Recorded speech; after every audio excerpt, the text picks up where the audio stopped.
யாருமே எதுவுமே சொல்ல மாட்டேங்கிறாங்களே, ஏன் சார்? கண்ணீர் அஞ்சலி போடக்கூடாது.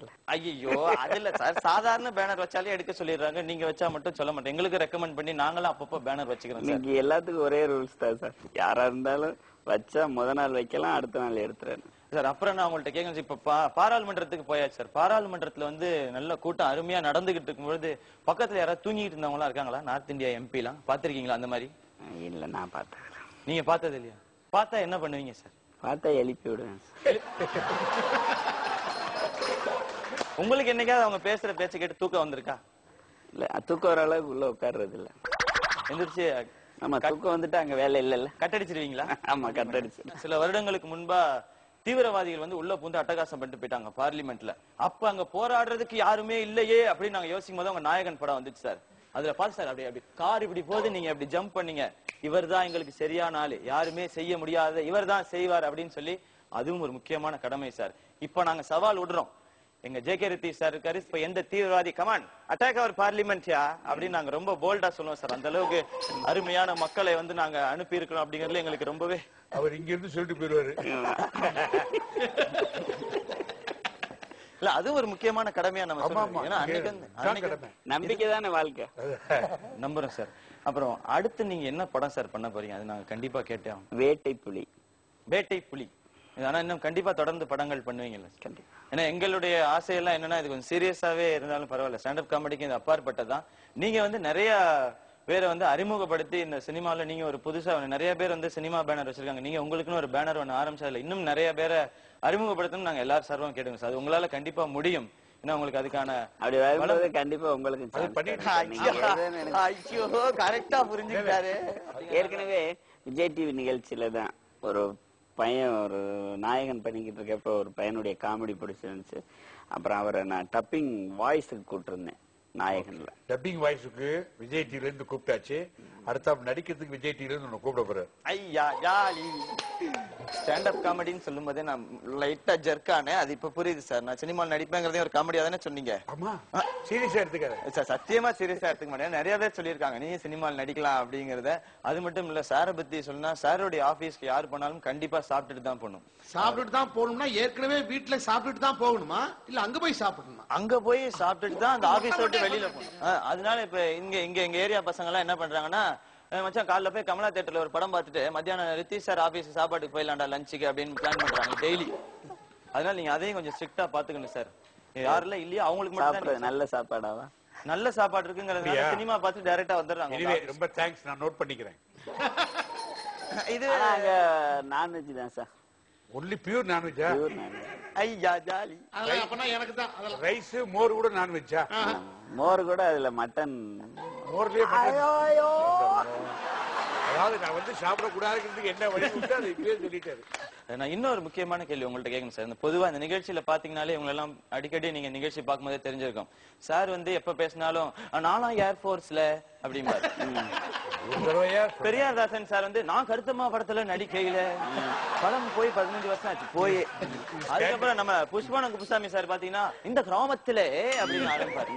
அந்த மாதிரி நீங்க அடிக்கடி சொல்ற விஷயம் என்ன சார்? அடிக்கடி சொல்ற விஷயம் எல்லாரும் நல்லா இருக்கணும். எல்லாரும் இந்த மாதிரி நீங்க யாருமே சொன்னது இல்லையா? நாங்கதான் ஏர்போர்ட்ஸ் பத்தி சொல்றோம்ல போறோம். அது எல்லாரும் நல்லா இருக்கணுங்கிறதுக்காக சொல்ற மாதிரி இருக்கு. ஏர்போர்ட்ஸ் எல்லாரும் நல்லா இருக்கணுங்கிறது தான் இருக்கு. அந்த மாதிரி அதனால கேட்கணும். அவரை வந்து ஸ்டாண்டப் காமெடி பண்றது எங்களுக்கு சிட்டப் காமெடி பண்ணிட்டு ஏதோ எப்படி டைம் ஓட்டுறதுன்னு தெரியல. அதுக்கு நாங்க தான் கிடைச்சோமா? ஏன்னா நான் முதல்ல வந்து உள்ள நுழையும் போது சாரை பார்த்தேன். சாரோட சட்டை வந்து இது வரைக்கும் இருந்துச்சு. அதுக்கப்புறம் நீங்க எல்லாம் பேசின பிறகு அப்படி லைட்டா அப்படி ஏத்தி விட்டாரு. அப்பயே நான் சரி எவ்வளவு சீக்கிரம் முடியுமோ அவ்வளவு சீக்கிரம் முடிச்சுட்டு ஓடி போயிடலான்ற ஒரு ஐடியா தான் சார் உள்ள வந்தேன். ஆமா, இன்னும் ஏறிட்டே இருக்கு, இங்க இறங்கிக்கிட்டே இருக்கு. அதனால நான் இதோட முடிச்சுக்கிறேன் சார். மியூசிக் போடுங்க. Thank you so much sir.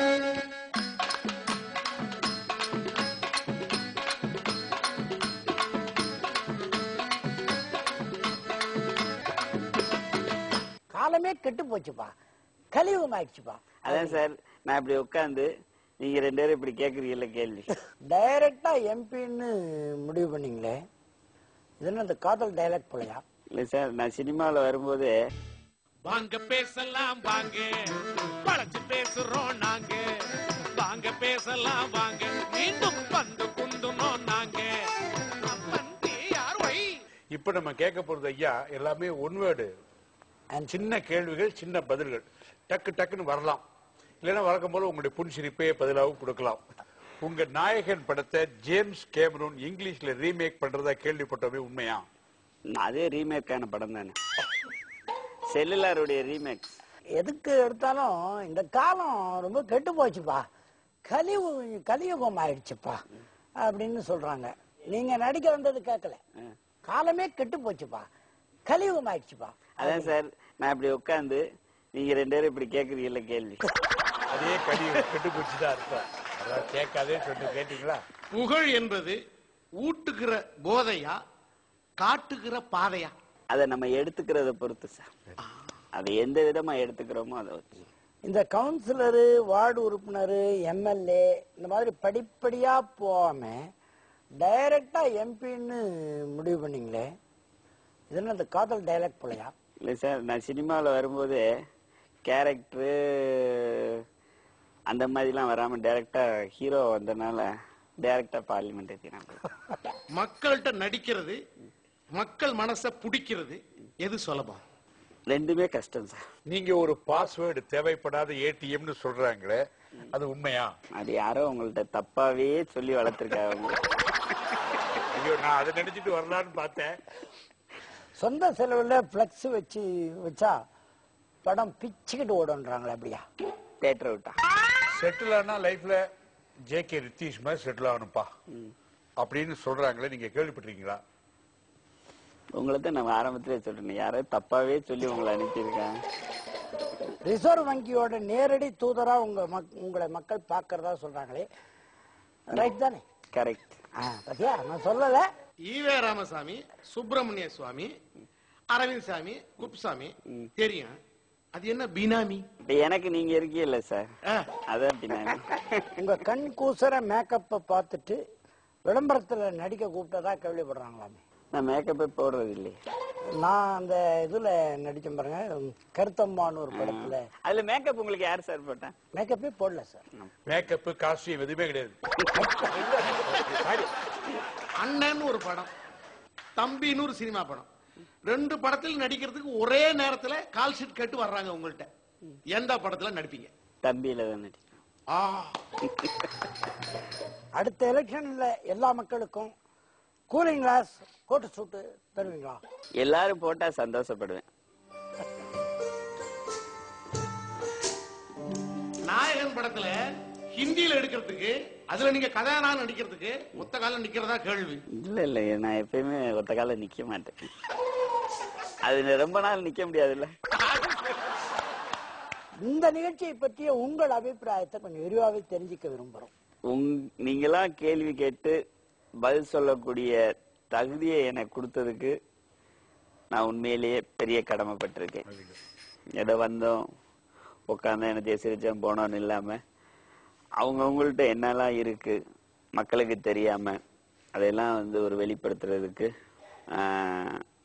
எத்தனாயிரம் cut out வச்சாலும் இந்த நிகழ்ச்சியில பங்கு பெற்ற மாதிரி ஒரு திருப்தி வராது. அதைத்தான் நாங்க எதிர்பார்த்தோம். இந்த நிகழ்ச்சிக்கு நீங்க கலந்துட்டு ரொம்ப மகிழ்ச்சி சார். ஏன்னா 2-3 உங்களை பத்தி யார் யார் எப்படி எப்படி நினைச்சா, நீங்களே என்னை பத்தி அடிக்கடி சொன்னீங்க, உங்களை யாரோ என்னை பத்தி தப்பாவே சொல்லியிருக்காங்கன்னு நீங்க சொன்னீங்க. இனிமே அப்படி சொல்லவே முடியாது. ஏனென்றால் நீங்க எலெக்ஷனுக்கு முன்னாடி கடைசியில நீங்க பேசின பேச்சுல ஒரு வார்த்தை சொன்னீங்க, இதெல்லாம் நான் செய்யலைன்னா அடுத்த எலெக்ஷன் நிக்க மாட்டேன் அப்படின்னு யாருமே சொல்ல மாட்டாங்க. நீங்க சொல்லிருக்கீங்கன்னா நீங்க செய்யக்கூடிய கடமையில உங்களுடைய தன்னம்பிக்கை தெரிகிறது. எது செஞ்சாலும் அது அரசியலா இருக்கட்டும், நடிப்பா இருக்கட்டும், கரெக்டா செய்யணும் அப்படிங்கிற மனப்பான்மை எங்களுக்கு பிடித்திருக்கிறது. இப்ப அவர் சொன்னாரு, நான் ஏர்போர்ஸ் இருக்கும்போது நான் சொல்லுவேன், இவர் நான் அந்த படத்தை இப்படி ஒவ்வொருத்தர் சொல்லும் போது அவர் கேட்டாரு, நீங்க வழக்கமா சொல்ற வார்த்தை என்னன்னு, எல்லாரும் நல்லா இருக்கணும் அப்படி சொன்னீங்க. இதையெல்லாம் நாங்கள் பார்க்கும் பொழுது ஒரு மனிதன் இப்படித்தான் வாழ வேண்டும் என்பதற்கு நான் அதிகமா புகழல, உண்மையை சொல்றேன். எல்லாரும் உங்களை மாதிரி இருந்தா நல்லா இருக்கும்னு என்னுடைய அபிப்பிராயம். அந்த அளவுக்கு ஒரு வழிகாட்டியா நீங்க இருக்கீங்க. இந்த நிகழ்ச்சிக்கு வந்ததுக்கு மனப்பூர்வமா எங்களுடைய நன்றிகளை தெரிவித்துக் கொள்கிறேன் ஐயா.